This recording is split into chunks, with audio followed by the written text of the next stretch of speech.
திருமூல நாயனார் அவர்களுடைய வரலாறை நம்ம பார்க்கலாம்.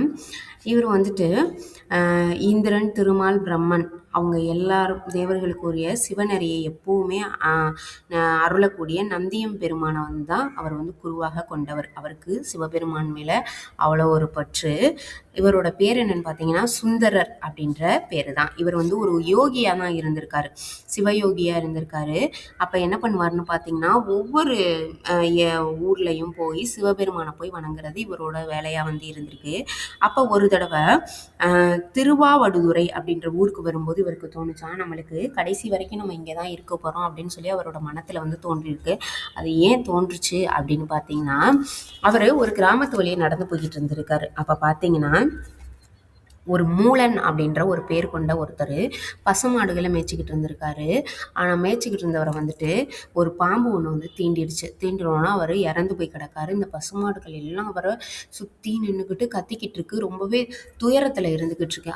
அப்போ இவர் அதை பார்க்குறாரு. ஆனால் இவருக்கு அந்த கூடு விட்டு கூடு பாயக்கூடிய அட்டமா சித்தி அப்படின்ற ஒரு விஷயம் இவருக்கு தெரியும்.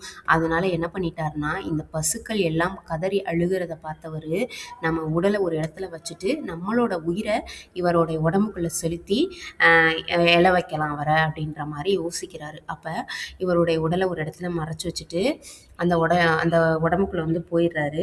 போனதுக்கப்புறம் அவர் எந்திரிச்சோன்னே இந்த பசுமாடுகள் எல்லாம் ரொம்பவே சந்தோஷமாக அவரை நாவால் நக்கி கொடுத்துட்டு அதுகளும் பேசாமல் புல்மையே போயிடுச்சுங்க. அதுக்கப்புறம் அந்த ஈவினிங் டைம் ஆனதுக்கப்புறம் பசுமாடு ஃபுல்லாக சாப்பிட்டுட்டு அவங்கவுங்க வீட்டுக்கு கிளம்புவாங்க இல்லையா, அந்த டயத்துக்கு கரெக்டாக எல்லா மாடுகளும் வீடுகளை நோக்கி போக ஆரம்பிச்சிருச்சு. அப்போ இவரும் பின்னாடியே போயிருக்காரு. ஏன்னா இவருக்கு வீடு தெரியாதுல்ல, போயிருக்காரு. போனோன்னு பார்த்தீங்கன்னா பசுமாடுகள் அவங்கவுங்க அந்த தொழுவத்துக்குள்ளே எல்லாம் போகுது.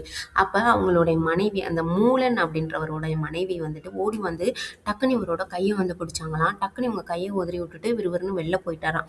போனதோடனே அவங்க மனைவிக்கு ரொம்ப இதாகிடுச்சு, சங்கடமாயிடுச்சு. என்ன இவர் கையை போய் பிடிச்சதுக்கு இப்படி போகிறாரு அப்படின்னு சொல்லிட்டு அப்போ அந்த ஊர் மக்கள்கிட்ட போயிட்டு இந்த பஞ்சாயத்து வைப்பாங்க இல்லையா, அந்த மாதிரி போய் சொல்லியிருக்காங்க. இந்த மாதிரி நான் போய் கையை பிடிச்சேன், பேசக்கூட மாட்டேங்கிறாரு என்கிட்ட, வீட்டிலேருந்து போயிட்டாரு அப்படின்ட்டு. அப்போ அவர்கிட்ட போயிட்டு ஊர் மக்கள் கேட்டிருக்காங்க. அவர் சொல்லிட்டாரு, நான் சிவநெறியை தான் நினச்சி வாழ போகிறேன். அதனால் எனக்கு குடும்ப வாழ்க்கையில் எனக்கு பெருசாக ஒன்றும் பற்றல. நான் இனிமேல் வீட்டுக்கு போக மாட்டேன், இந்த மடத்தில் தான் இருந்துட்டு நான் மந்திரங்கள் ஓதிக்கிட்டு இருக்க போகிறேன் அப்படின்னு சொல்லியிருக்காரு. அந்த திரு ஐந்தெழுத்தையும் ஓதிக்கிட்டே இருந்திருக்காரு, சிவாய நம அப்படின்னு சொல்லிட்டு. அதோட சரின்னு சொல்லிட்டு ஊர் மக்களும் போயிட்டு அவருடைய மனைவி கிட்ட போய் சொல்லிடுறாங்க, இந்த மாதிரி இதான் நடந்திருக்கு, அதனால் இனிமேல் அவர் வீட்டுக்கு வரமாட்டார் அப்படின்னு சொன்னோன்னா அவங்க மனைவியும் சரின்னு இருந்துட்டாங்க. இவர் ஒளிச்சு வச்சார் இல்லையா அந்த உடம்பு, அதை போய் தேடி போயிருக்காரு. பார்த்தா இல்லை அந்த இடத்துல. அப்போ தான் நினச்சாராம், இந்த ஊருக்கு வரையில இதுதான் நம்மளோட ஊருன்னு நினச்சது இப்போ தான் புரியுது. சிவபெருமான் நீ இங்கே தான் இருக்கணும் அப்படின்றதுக்காக தான் இந்த உடலை காணாமல் ஆக்கிட்டாரு அப்படின்னு சொல்லிட்டு அவர் அதே ஊரில் இருந்து மடங்களில் சிவனடியார்களுக்கெல்லாம் தொண்டு செஞ்சு வாழ்ந்துக்கிட்டு இருந்திருக்காரு.